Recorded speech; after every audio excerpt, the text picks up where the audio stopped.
I'm afraid your fate is sealed. Now let's begin your dissection. I didn't particularly want to do jury duty, but I didn't have any of the usual excuses. No school, no kids, and not that much work left. And what little dignity I had left was preventing me from just claiming to be racist or insane, so I had no choice but to send back an acceptance letter to the local court promising that I would show up. On July 3rd, 2021, I was assigned to the case of a woman being convicted of mass murder. Unfortunately, I'm not legally allowed to disclose any incriminating details about my experience online. So, for the purpose of this story, I will just give her the nickname Francesca.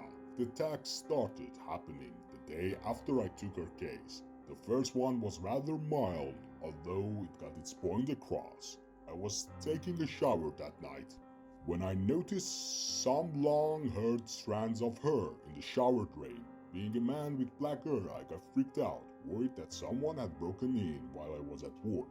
I reached down and tried to pull on the hair to look at it more closely. However, after I pulled some of it off, more and more kept coming out of the drain, long curly red hair. It was as if someone was living in the drain and I was pulling them out. After a couple of minutes of pulling, my shower floor had enough hair to make a full wig. I figured there was just something weird going on with the drain, so I went to grab my phone to take a picture to show to the plumber. When I got back into the bathroom, the hairs had all come together to form a skull head, with no face, with just a broken skin attached to the skull. Freaked out, I ran out of the bathroom and shut the door behind me using the weight of my body to keep it closed. I started hearing the sound of skin slipping across the wet shower floor. Water started leaking under the door crack. After a couple of I felt pounding against the bathroom door. "She won't let me leave," came a scratchy voice. Then suddenly the pounding stopped and the floor stopped feeling wet. The attack was over. These attacks started happening more and more in the weeks leading to the trial with different people each time. They started getting stronger and stronger, with the last few even hurting me physically. Every single time they said the same thing. "She won't let me leave." I wanted to tell the police, but what exactly could I say? That someone came out of my shower drain? That the tall man in my mirror gave me all these bruises? Nobody would believe me, so I just kept quiet. 3 days before the trial, everything changed. The attacks were no longer violent, but rather sad and creepy. Everywhere I went, there would be random people crying, saying, "She won't let me leave." Francesca entered the courtroom that day with a peaceful look on her face. She was a very pretty blonde woman, like a depiction of an angel. As the case went on, the attacks started making more and more sense. Her first alleged victim, a 16-year-old girl with curly red hair, who was drowned in her bathtub. The second victim, a tall man who was killed by being thrown against his bedroom mirror until he bled to death. All of Francesca's alleged victims matched the ghosts that had been attacking me. The evidence against Francesca was inconsistent at best, and it almost seemed like she was being framed for it.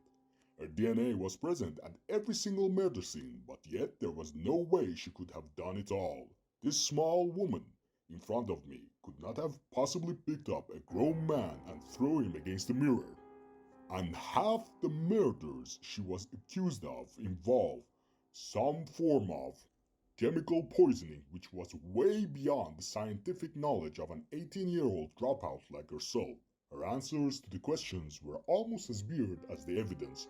Sometimes she was very well aware, answering the questions in full, knowing exactly what she did. Other times she was extremely confused, asking where she was and what she was doing. At the end of the first day, the defense called a professional witness to the stand. I will call him Jacob Lang, forensic psychiatrist.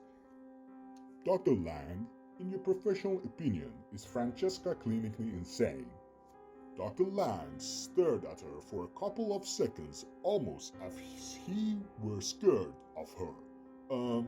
Yeah, I believe so. She has many symptoms that are present in schizophrenia. She's a lot of things that aren't really there.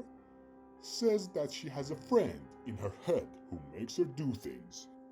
The defense lawyer shared a look of understanding with Dr. Lang and asked him, "Have you ever experienced any strange occurrence with her? Something you wouldn't usually see in a patient?" Dr. Lang's voice cracked and his whole demeanor changed. "Yes, all of the time. I don't know how she does it. She speaks to me in a fluent Mandarin, saying horrible, evil things. She knows everything about me, as if she has been following me my whole life, even things that I never told anyone before. She knows. And ever since I have been assigned to her case, I have been getting..." Suddenly, his voice cut off and he stared at me, an intense stare as he were in a trance. "She won't let me live," he said in a slow, monotone voice. With that, he passed out and had to be carried away by EMTs. In discussion, we unanimously agreed on a guilty verdict as there was no other explanation. Francesca was carried away while she was in her confused state. She started crying that she wanted her mother and that she didn't do it. After the trial ended, the attack stopped abruptly and I got my first full night of sleep in weeks. However, it did not take long for something much more sinister to ensue. It started with just mini blackouts. I would be doing something random and then next thing I know it's 2 hours later and I'm in a completely different part of city. Slowly, those 2 hours shifted to 10 and then 24. And before I knew it, I would go days without remembering what happened. In fact, I just came off of a blackout an hour ago before typing this. During these blackouts, I am asleep, but I do have dreams. I dream that I am in a cage locked up along with Dr. Lang and a couple of the other jurors. We try to talk to each other, but our mouths are sewn shut. All I can think the whole time is she won't let me live.